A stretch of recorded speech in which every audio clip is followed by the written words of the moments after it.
Thanks for watching Afternoon Live. Beautiful summer hanging baskets can add the perfect pop of color to the outside of your home, but you want to make sure you're selecting the right one for your space. Here with help, we welcome back Master Gardener Dot O'Veary. So nice to see you. Hi, Hannah. Good to Look be at back. this gorgeous garden you've brought for us to see today. It's a wonderful burst of color, isn't it? Yes. Okay, let's talk about hanging baskets because there's a lot to consider before you bring one home. What are some of the things that we should think about in terms of the space? So when I look at hanging baskets, the first thing is how much space do you have? If you have just a very limited space, you want to focus on something smaller. Okay. Whereas if you have a large home with a large patio or front porch, go big. Get it as big as you can get. Why not? The other thing to think about is the weight of the basket when you hang it.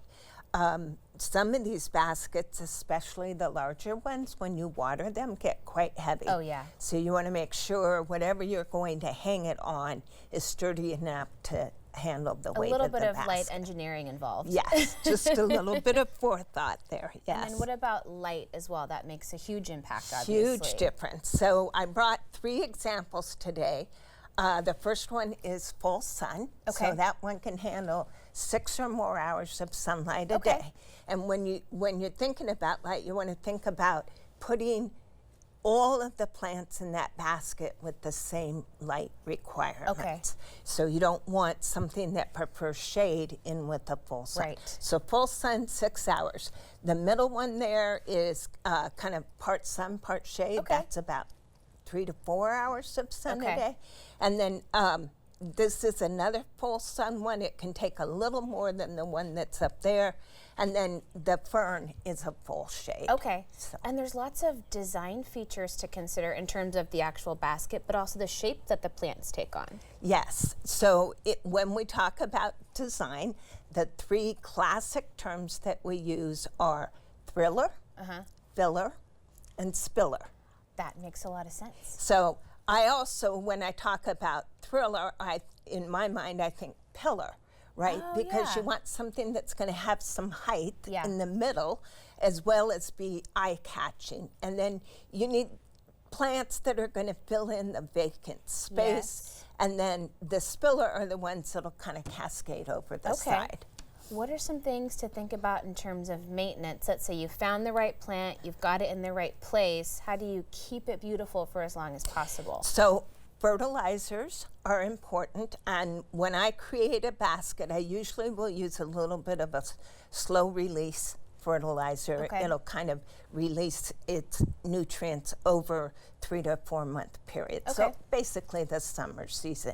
The other thing is once we start warming up regularly, and you're going to be watering your baskets frequently, they are going to need a little boost from another quick release type fertilizer. And I'm not advocating brands here, but I brought the examples that I usually use. And the Miracle Grow I mix in my watering can. Oh, okay. So it's diluted, Easy. and then I don't have to worry about burning the plants because too much fertilizer can burn the roots. That makes a lot of sense. What other things to think about in terms of maintenance? I brought my handy dandy little snipper. So later on, these are all fresh baskets for the most part, so they don't need any trimming right now.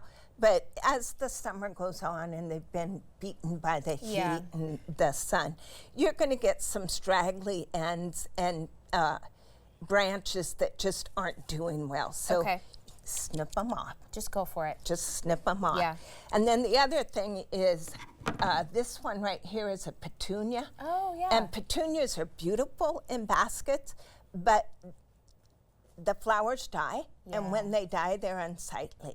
So when I have petunias in a basket, I actually deadhead them on a regular basis. Yeah. It's not a lot of work, and it's, you know, kind of my little morning coffee routine. Oh, there you go. Yeah. Gets you up and moving. Yes. What about, are these some extra fillers that you have here? Yes, I brought these so that I can show. These are Alyssum, and they're a wonderful little filler. Beautiful. They come in a little 6-pack. And sometimes people have a hard time getting them out, so I thought I'd just demo that real quick. So the easiest thing with the 6-pack is pop it up from the bottom. Okay. And then you just pull it out. Oh.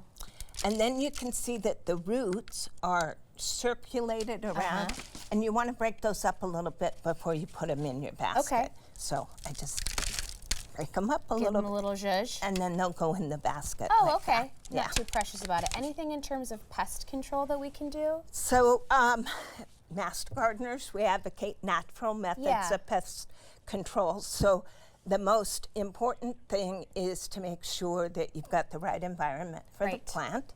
And sometimes with the watering, the water makes plants more susceptible to certain types of plants. So we recommend that you water in the morning so it has plenty of time to dry out before the evening time.